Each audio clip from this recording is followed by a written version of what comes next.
ya no es por hurto, ahora es por robo. Y tienes 4 horas para que te vayas a la audiencia del proceso inmediato, del juicio inmediato, y te defiendas por un delito de robo.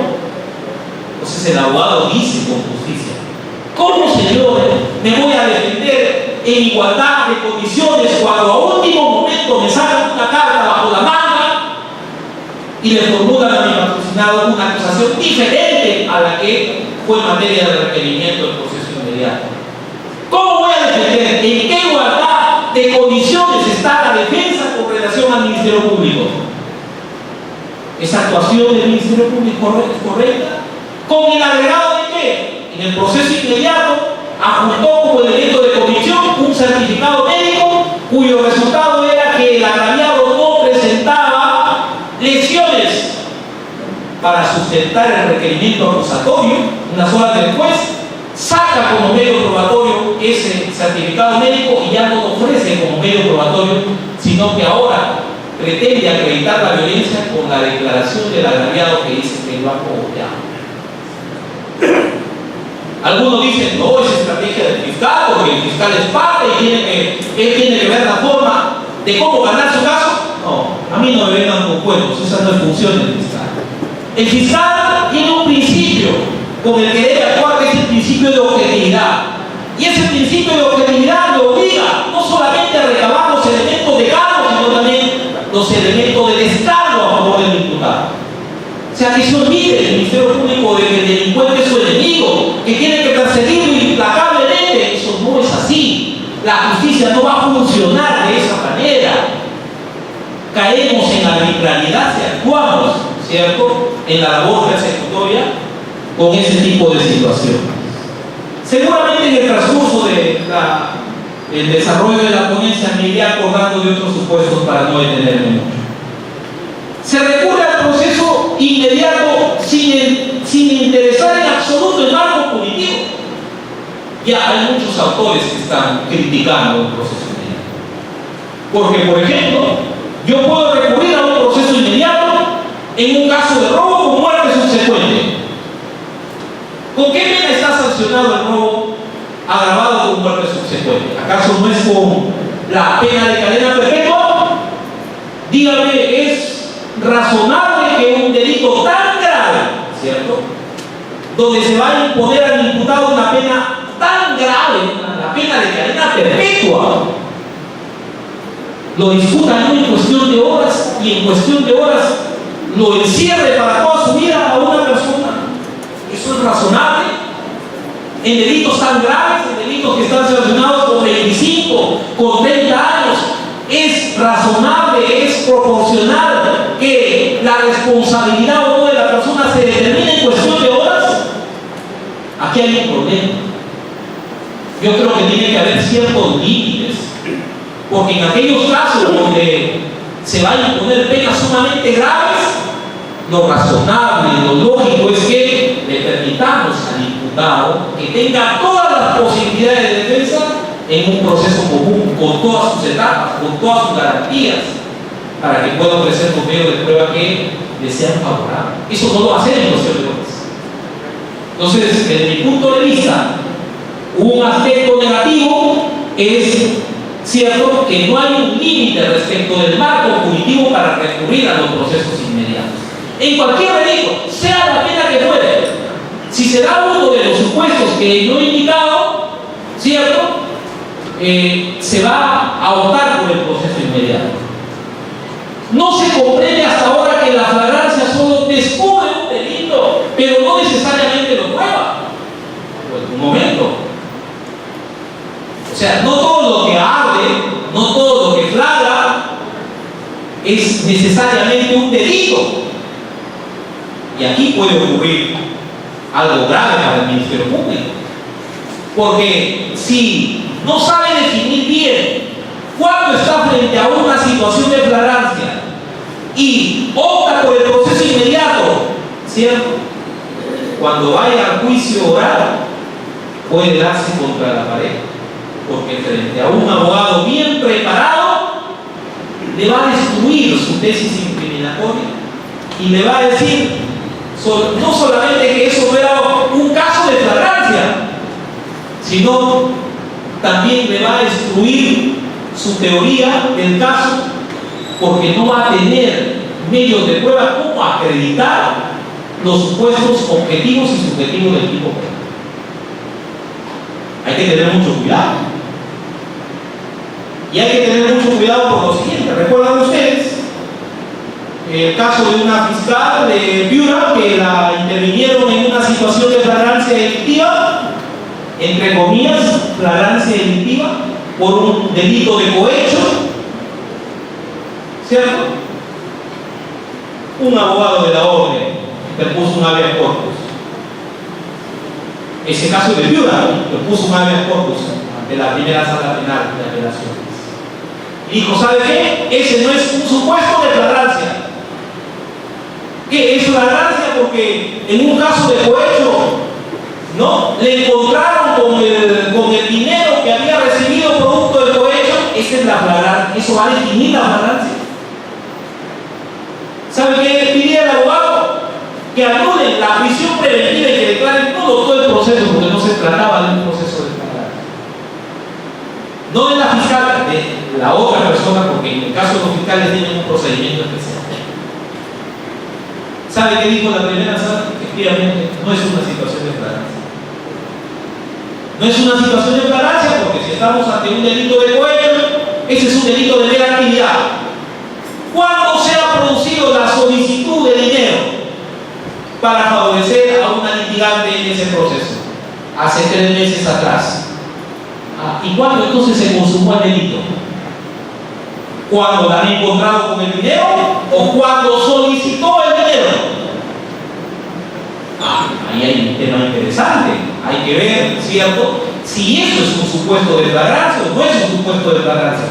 La primera sala penal de apelaciones dijo que eso no es un supuesto de flagrancia. Se ha vulnerado ahí su derecho constitucional a la libertad y no es un supuesto de flagrancia. Sin embargo, no dispuso ni la anulación de la prisión preventiva que se había dictado, ¿cierto?, porque señaló que ese es un tema que corresponde a la justicia penal ordinaria. Pero sí, declaró fundada y le dijo a la Fiscalía, a la Policía Anticorrupción, de Piura, que no vuelva a incurrir en ese tipo de situaciones bajo cierto apercibimiento de las sanciones que están establecidas en el Código Procesal. Entonces, no es que es flagrancia lo que se le ocurre a mí, ¿no? Hay que tener mucho cuidado en eso. Entonces, yo puedo estar frente a un caso flagrante, pero el Ministerio Público tiene que recurrir al proceso inmediato solamente cuando tenga los elementos, ¿cierto?, de convicción necesarios que le permitan sustentar con una probabilidad de condena de más del 90% su tesis vía este proceso. Porque si no tiene elementos de convicción, si no tiene cómo probar su teoría a través del proceso inmediato, que es una forma rápida, ¿cierto?, puede ser el resultado adverso para el Ministerio Público.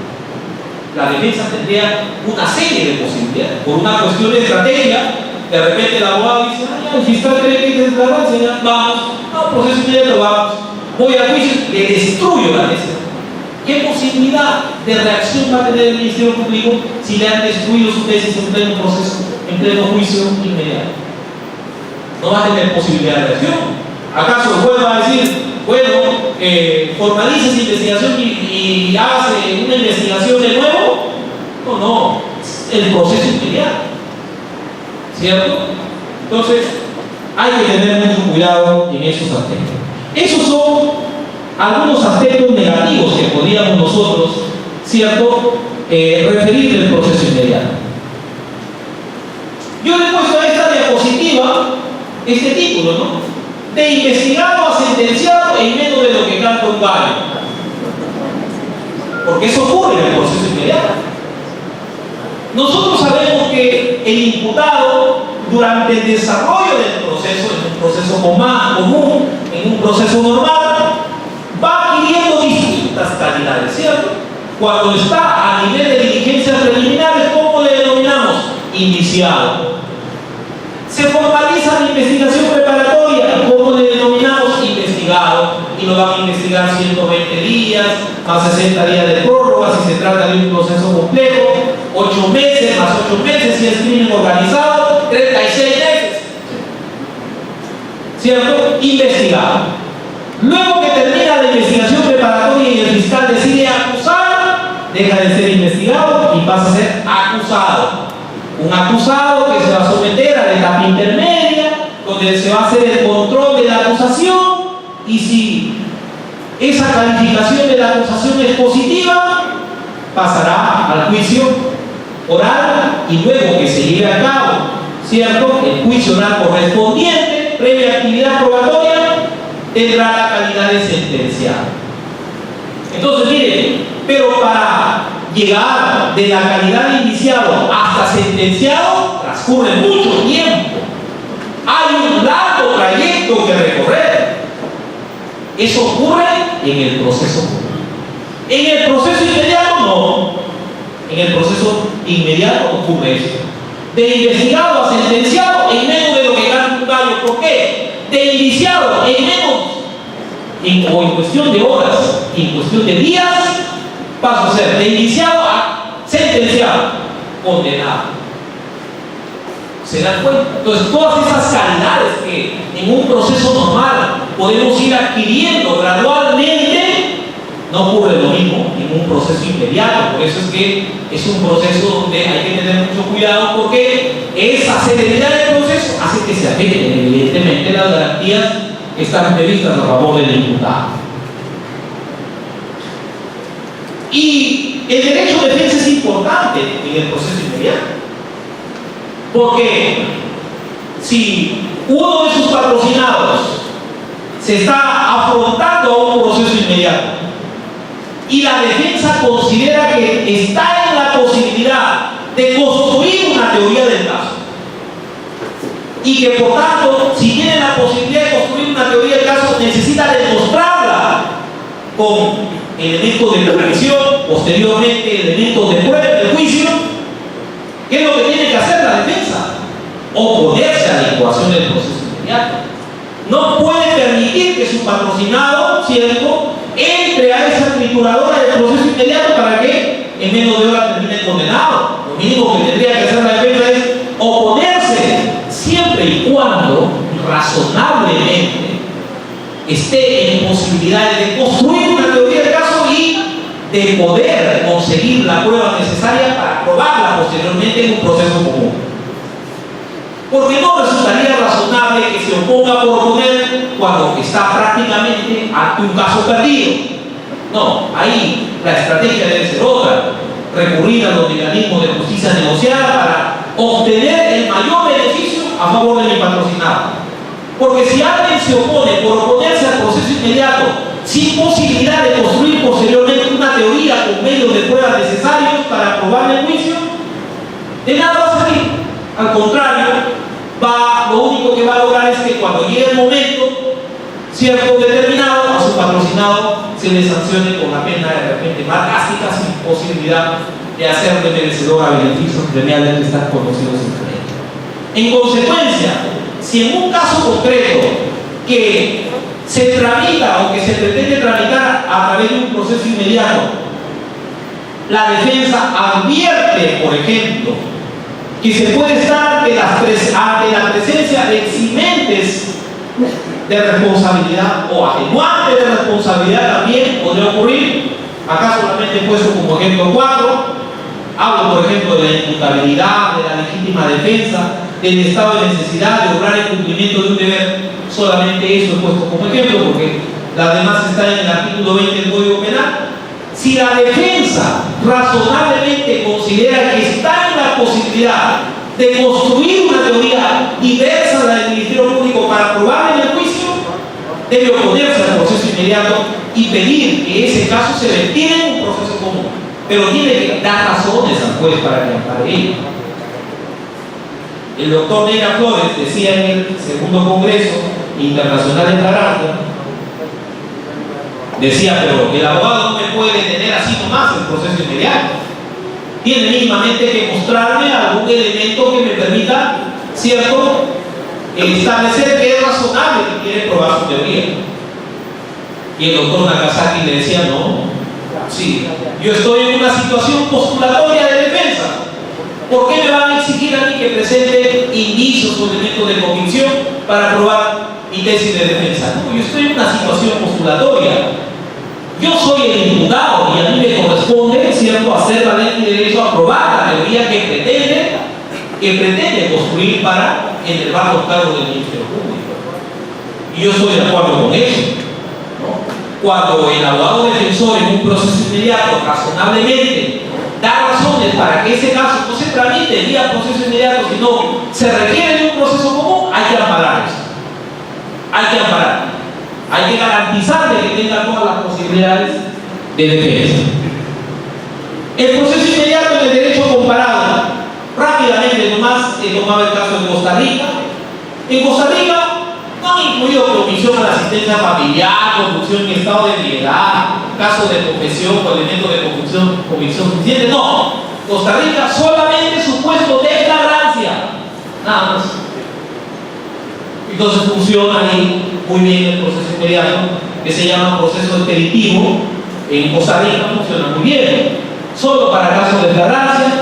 No hay dos jueces. Acá tenemos un juez de investigación preparatoria que lleva a cabo la audiencia de incoación del proceso inmediato, y luego otro juez que es el juez de fundamento que vaya a llevar a cabo la audiencia del juicio inmediato.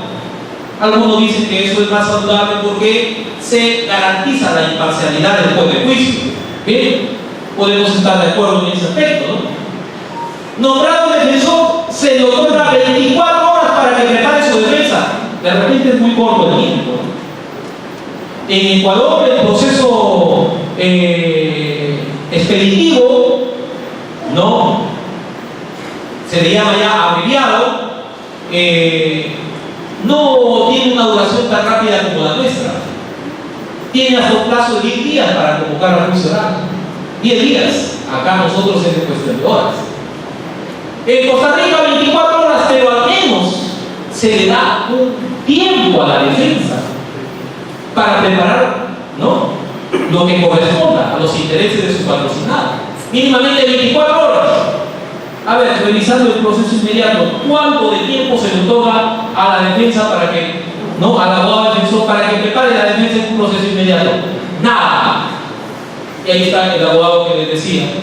Decía, ¿cómo? Faltando 4 horas para el juicio oral, me comunican o me notifican un requerimiento acusatorio cuando la incoación del proceso fue por un delito de hurto y no por robo agravado. ¿Cierto? Entonces, definitivamente hay una vulneración al derecho de defensa porque los abogados no están en la posibilidad de preparar una defensa, ¿cierto?, adecuada a los intereses de su patrocinado. Sentencias orales, en Costa Rica las sentencias son orales, acá no. Acá las sentencias tienen que ser escritas y tienen, no es que lo van a sentenciar en 72 horas, ahí rige la regla del juicio y el juez debería no dictarlas con el detenimiento necesario dentro del plazo de ley y anunciando el fallo dentro del plazo también que establece el código. La prisión preventiva es no mayor de 15 días hábiles en Costa Rica en los procesos inmediatos. Acá no se ha hecho ninguna diferenciación.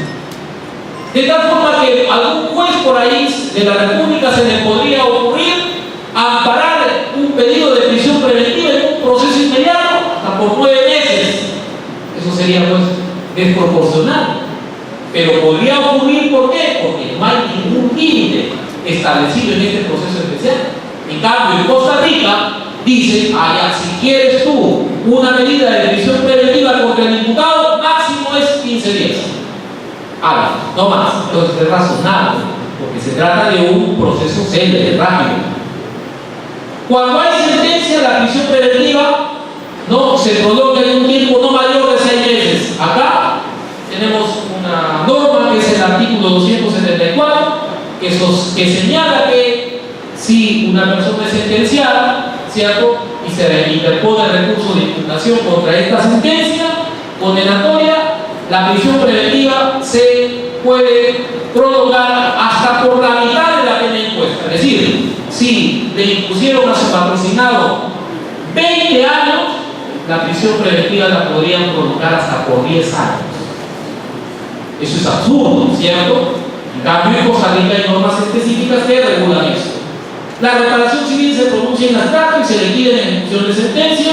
No sé si eso sea lo mejor o no.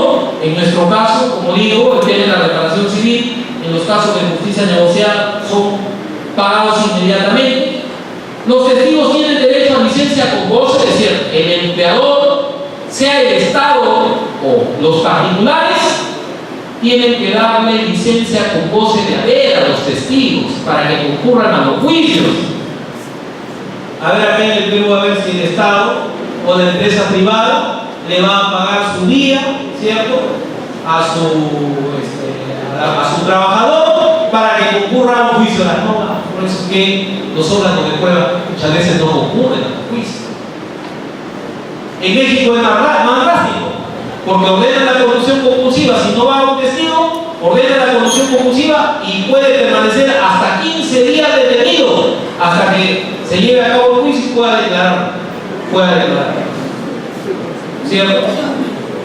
El horario de atención es en jornada nocturna. Me decía un amigo magistrado de Costa Rica que trabaja en turnos nocturnos y la gente más concurre en turnos nocturnos. El mayor número de procesos expeditivos o expeditos en Costa Rica se hacen en hora de la noche. Bueno, hay una serie de estadísticas. Actualmente tenemos 1.346 procesos inmediatos. Eso al día 13 de marzo del 2016. Desde el 29 de noviembre, que ha entrado en vigencia este decreto legislativo de nuestro distrito judicial, tenemos 1.346 procesos inmediatos. No la tengo acá. Y tenía un reporte que me entregaba la señora presidenta de la Corte Superior de Justicia de Lambayeque, donde el distrito judicial de Lambayeque es el distrito judicial donde se han presentado el mayor número de procesos inmediatos a nivel nacional. O sea, estamos en las encuestas, ahorita estamos arriba, estamos en el ranking del proceso inmediato en Lambayeque. Más que todo el país, más que en Lima, más que en Arequipa, más que en Trujillo, en el distrito judicial de Lambayeque es el distrito judicial donde se ha presentado el mayor número de procesos inmediatos. ¿Por qué? Ahí habría que estudiar las razones, ¿no? De repente hay un mayor número de frecuencia delictiva en nuestros distritos judiciales. ¿Qué cosa está pasando? O los señores fiscales sin más están recurriendo al proceso inmediato sin que tengan elementos probatorios para recurrir al proceso inmediato. ¿Qué es lo que está pasando? A nosotros nos asombraba, por ejemplo, en la primera evaluación que hacíamos, Leonardo Ortiz, que es un distrito, ¿cierto?, sumamente complicado en materia delictiva. Y resultaba que había un porcentaje mínimo de procesos inmediatos en el distrito de José Leonardo Ortiz. En Jaén también poquísimo. Nosotros preguntábamos por qué.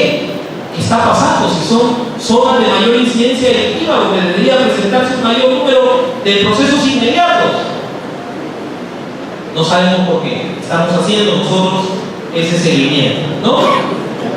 Va creciendo, miren, diario se está llegando, ¿cierto?, a un promedio de 24 procesos inmediatos diarios que han ingresado en el mes de marzo, por ejemplo. Ese promedio. Imagínense de aquí en los próximos meses o en los próximos años cómo se va a ir incrementando esa cantidad de procesos inmediatos.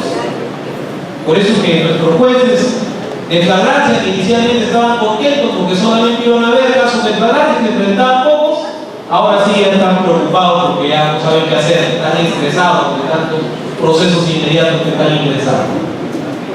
Pero miren ustedes aquí, y aquí viene el problema, que de esa torta el mayor porcentaje es omisión a la asistencia familiar.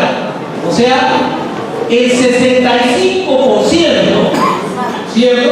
El 65% del total de procesos inmediatos corresponde a delitos de omisión a la asistencia familiar.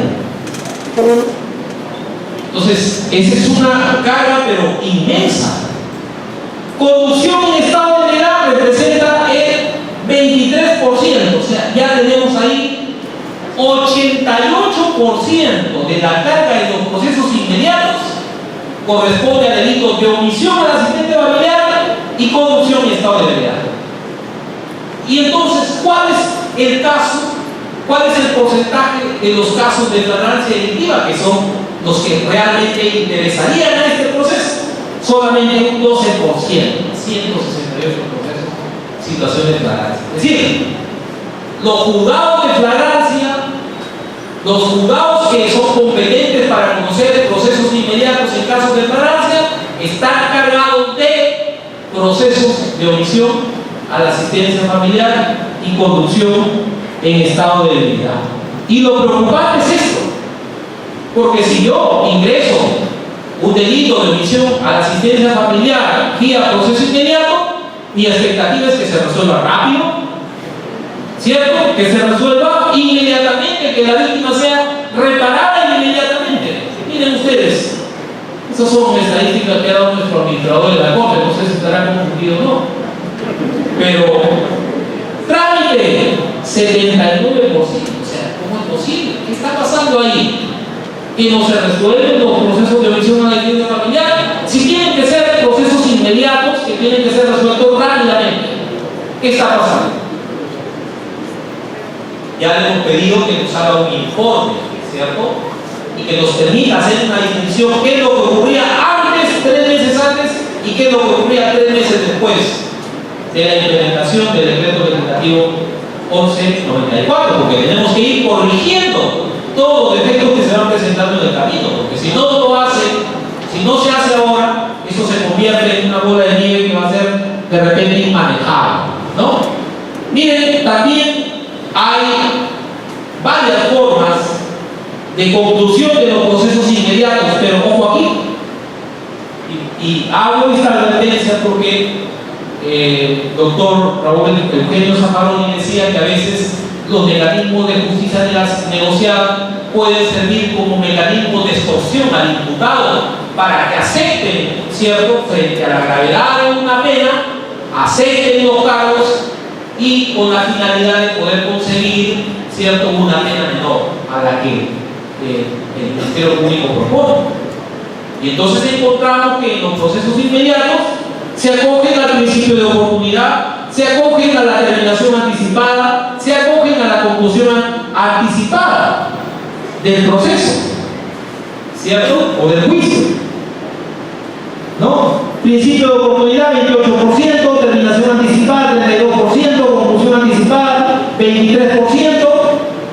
Miren, entonces vamos a encontrar que en algunos casos de flagrancia, donde obviamente el Ministerio Público tiene una teoría del caso bien consolidada con elementos de prueba para que el caso teoría, ¿qué es lo que está ocurriendo normalmente? En la audiencia de incoación del proceso inmediato se solicitan acogerse a la terminación anticipada o a un principio de oportunidad, o luego si van a juicio a la conclusión anticipada, ¿cierto? Eso sería razonable en casos donde, bueno, son casos perdidos para la defensa. Pero ojo, hay que tener mucho cuidado, hay que ser que se esté utilizando este mecanismo del proceso inmediato como una forma de coaccionar al imputado para que ya en un proceso célere acepte los cargos y termine siendo condenado sin darle la posibilidad de que pueda ejercer todas las garantías que están previstas a su favor. En los casos que están ingresando por delitos, ya hemos dicho, omisión, conducción en estado de ebriedad, ¿qué es lo que sigue? ¿Cuáles son los delitos más recurrentes en proceso inmediato luego de la omisión y conducción en estado de ebriedad? El hurto, el robo agravado, ¿no? El delito contra la libertad sexual, delito contra la administración pública también, tenencia ilegal de armas, microcomercialización. Esos son los delitos, las clases de delitos que van ingresando vía proceso inmediato, ¿no?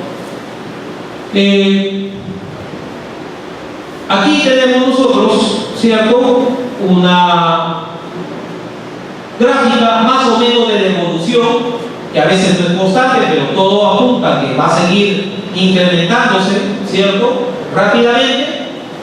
y van ingresando pues cada día más, incrementando la carga procesal. Bien, la imputación, ¿por qué es importante la imputación? El profesor Julio Mayer decía lo siguiente: para que alguien pueda defenderse es imprescindible que exista algo de qué defenderse. ¿Existir acusación? ¿O tiene que existir una imputación? Eso es, algo que se le atribuye a haber hecho o omitido hacer en el mundo fáctico, con significado en el mundo jurídico, exigencia que en materia procesal penal se conoce como imputación. La imputación correctamente formulada es la llave que abre la posibilidad de defenderse eficientemente. ¿No? Hermosa frase. La imputación correctamente formulada es la llave que abre la posibilidad de defenderse eficientemente. Si en un proceso común reclamamos que el Ministerio Público formule una adecuada imputación para que pueda ejercerse adecuadamente el derecho de defensa, con mucho mayor razón tiene que exigirse una imputación necesaria, suficiente en esta clase de procesos inmediatos. Porque imagínense, un proceso tan célebre, tan rápido, donde me van a condenar en menos de lo que canto un gallo, ¿cómo voy a aceptar una imputación vaga, imprecisa, sin saber de qué es lo que voy a defender en un proceso inmediato? Miren, ¿cómo varía el hecho que atribuye el Ministerio Público al imputado en un proceso común? En un proceso común, ¿qué ocurre? Por ejemplo, a nivel de las diligencias preliminares, ¿cierto? ¿Cuál es el nivel de imputación que se exige? Nosotros revisamos ahí el artículo 71, ¿no? Numeral 1 y 2 del Código Procesal Penal. Dice: el imputado puede hacer valer por sí mismo, a través de su abogado defensor, los derechos que la Constitución y la ley le conceden desde el inicio de la primera diligencia de investigación hasta la culminación del proceso. Pero dice desde el inicio de la primera diligencia de investigación.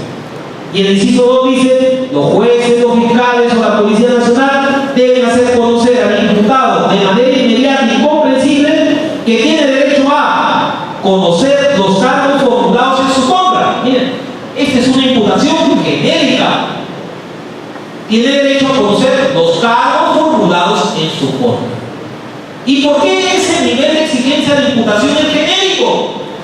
Porque simple y sencillamente estamos todavía en, ¿cierto?, el inicio de la investigación penal. En diligencia preliminar resulta razonable. Esa imputación es sumamente genérica, es sumamente vaga. Ese es el nivel de exigencia de la imputación en un proceso común. Sin embargo, ¿cuál es el nivel de exigencia de imputación cuando se dicta la disposición de formalización de la investigación preparatoria? Si nosotros revisamos el artículo 336, ¿no? 2 literal B, dice: la disposición de formalización contendrá, literal B, los hechos y la tipificación específica correspondiente. Entonces, cuando se formaliza la investigación, no solamente basta una imputación genérica, sino que tienes que describirme el hecho y señalarme la tipificación jurídica que corresponde. O sea, ya no es solamente elemento fáctico, sino también elemento jurídico. El nivel de exigencia de imputación es mayor en ese momento. Cuando se dicta el requerimiento, cuando el fiscal emite el requerimiento acusatorio, ¿cuál es el nivel de exigencia de imputación? Si revisamos el artículo 349, cuando ya ha culminado la investigación preparatoria, ¿cuál es el nivel de imputación que se exige en el requerimiento acusatorio? Dice 349: la acusación fiscal será debidamente motivada y contendrá, literal B, la relación clara y precisa del hecho que se atribuye al imputado con sus circunstancias precedentes, concomitantes y posteriores. Entonces, no solamente es un hecho vago, ¿cierto? Es un hecho con circunstancias antecedentes, ¿cierto? Concomitantes, posteriores, y obviamente también señala, ¿cierto? La tipificación, el artículo de la ley penal que tipifique el hecho, así como la cuantía de la pena que solicite, y además de los elementos de convicción, los medios de prueba que vamos a hacer. Miren el nivel de exigencia de la imputación. Esa variabilidad del hecho común, ¿podemos aceptarla en un proceso inmediato?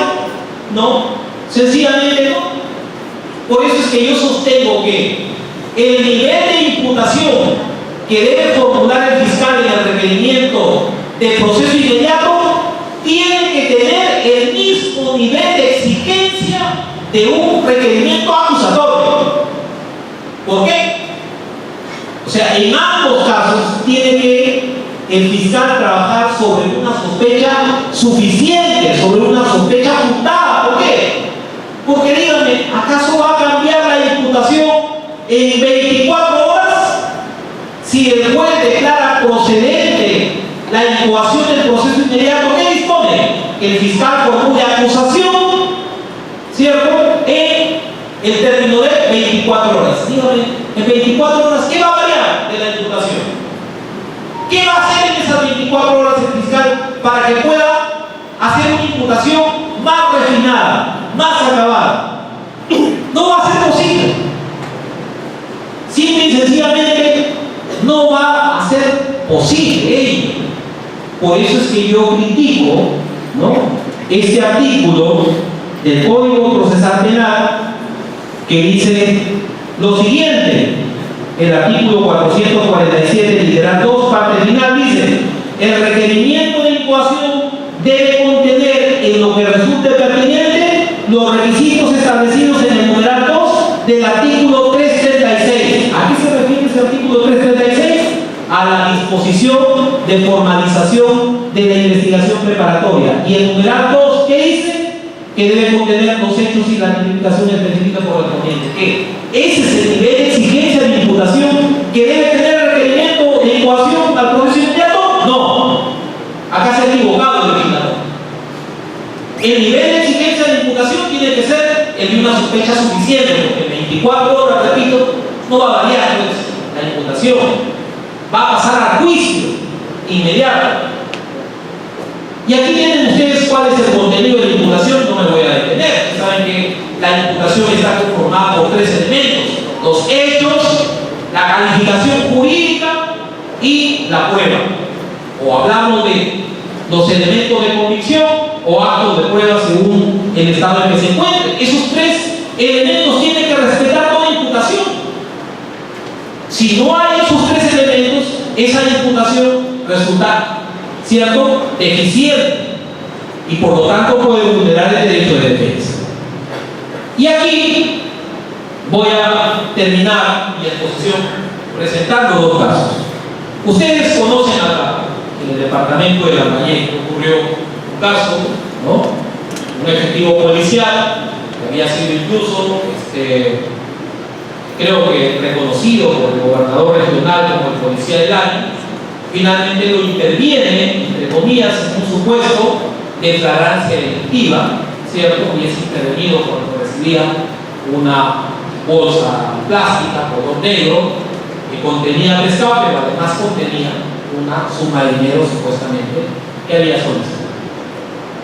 Ese es, antes de ello, es el segundo caso. Este caso primero vamos a relatar, que tiene que ver con el control de la imputación. Miren, ocurren los hechos el 5 de diciembre de 2015, es un caso de Tumac. Aquí he cambiado los nombres solamente por cuestiones didácticas. Roque y Milagros, convivientes, tuvieron una discusión, ¿no? Milagros se va pues a la ducha, y le da su ducha porque se acerca ya el aniversario del Día de la Abogada, se acerca, como la doctora Carmen ha dicho que tienen que ir bien bañaditas, bien peinaditas. Se va a la ducha y dice: ¿sabe qué? Ve por ahí a la criatura que está llorando, su hijo. ¿Qué es lo que está llorando? Cárgate un momento para yo bañarme con tranquilidad y detenidamente. Entonces, Roque ¿no? Igualito le da, pues, así como son los varones, no, les da interés a su hijo. Y entonces, cuando la señora sale de la ducha, encuentra que su hijo sigue llorando y le reclama, y le dice, oye, a ti más te interesan los amigos, porque justamente había llegado un amigo a verlo, estaba conversando con el amigo, más te interesa el amigo que el hijo, ¿cierto? Y entonces Roger se molesta también y agarra ahí para, ¿no? Intimidarla, qué sé yo, agarra el vaso, un vaso, lo tira al piso y se revienta el vaso. La otra taza, ¿no? Pero al piso. Y obviamente, ¿cierto? Esos vidrios le caen en una de las piernas de la señora y le hacen 2 cortes en la pierna. Pero luego, ella quiere irse del domicilio porque estaba ahí discutiendo, y entonces dice ella que él coge un cuchillo de cocina y se lo hinca a la altura del cuello. Dice, ¿no?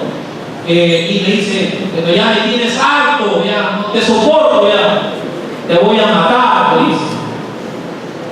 La agraviada, ¿no? Pues se queda ahí, logra escapar, se va a la comisaría y asienta su denuncia. La policía va y le dice, ¿dónde está el fulano? Ahí está, y se queda en la casa. Va a la casa inmediatamente, lo encuentran ahí. En la mesa estaba el cuchillo, en el piso estaban los vidrios, lo interviene en flagrancia delictiva, arrolla, incautan el arma, el cuchillo que estaba ahí sobre la mesa, y según el certificado, la agraviada tiene huellas de lesión traumática de origen contuso, en el caso de las piernas, y en el cuello dice, tiene una línea superficial rojiza de disposición oblicua y en la pierna derecha. ¿Ya? Entonces, el requerimiento de incoación de proceso inmediato, ¿qué solicita? ¿Cómo califican jurídicamente esos hechos?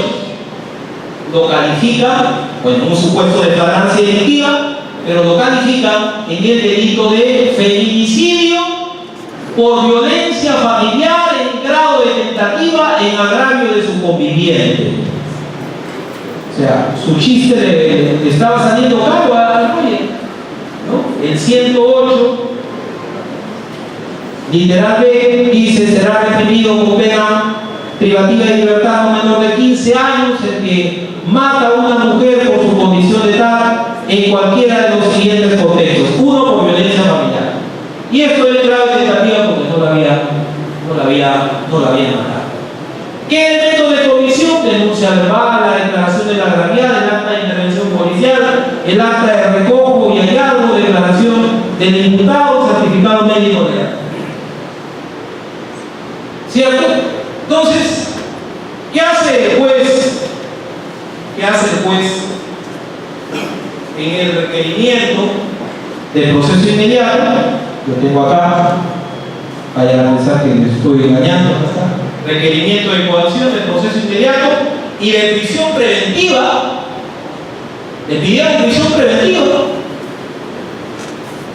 Dice por el delito contra la vida del cuerpo y la salud en la modalidad de feminicidio en grado de tentativa en agravio de su convivencia. Bien, entonces el juez declara procedente el proceso inmediato y le dice formule acusación. 24 horas tiene para formular acusación. ¿Qué hace el representante del Ministerio Público? Formula acusación. Pero ¿acaso formula acusación por el delito de feminicidio por violencia familiar en grado de tentativa? Ya no, seguramente lo escuchó al abogado que se opuso porque no era un caso de feminicidio, etcétera, etcétera.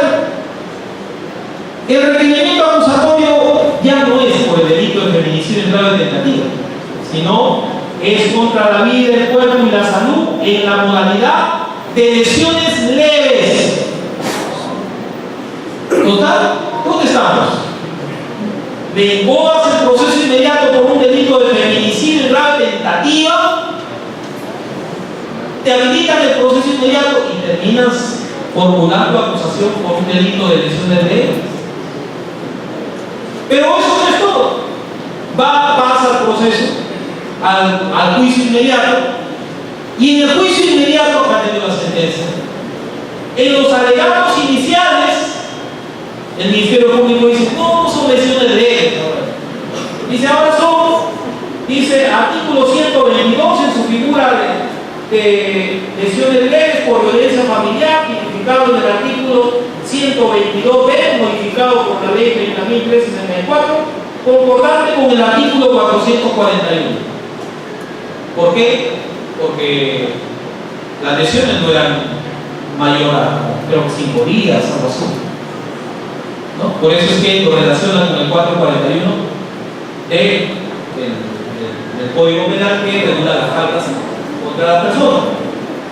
Y entonces finalmente se lleva a cabo el juicio oral y es condenado el tal Roger, y lo condenan por el delito de lesiones agravadas por violencia familiar, previsto en el artículo 122b, concordante con el artículo 122 y 441, y le imponen 4 años de pena privativa de libertad suspendida en su ejecución. Sin embargo, en el requerimiento acusatorio, lo que pidieron fue, lo que pidió el Ministerio Público fue que se le imponga 8 meses de pena privativa de libertad y 60 días de multa. Miren ustedes, ¿eso acaso es posible? Dirán ustedes, pero ahí no hay afectación del derecho de defensa, porque al contrario, más bien eso le beneficia al imputado, el feminicidio, ¿no? Viene a lesiones leves, luego lesiones leves por violencia familiar, termina siendo condenado por lesiones graves por violencia familiar, no hay ninguna afectación ahí. Claro, no hay ninguna afectación, pero miren, él estuvo sometido a una audiencia donde se discutió la posibilidad de que vaya preso, de que se le dicte una medida de prisión preventiva. Entonces, qué importante es que la defensa tenga que exigir al momento de discutir el proceso inmediato la corrección de la calificación jurídica en función a los hechos que imputa el Ministerio Público. Es fundamental.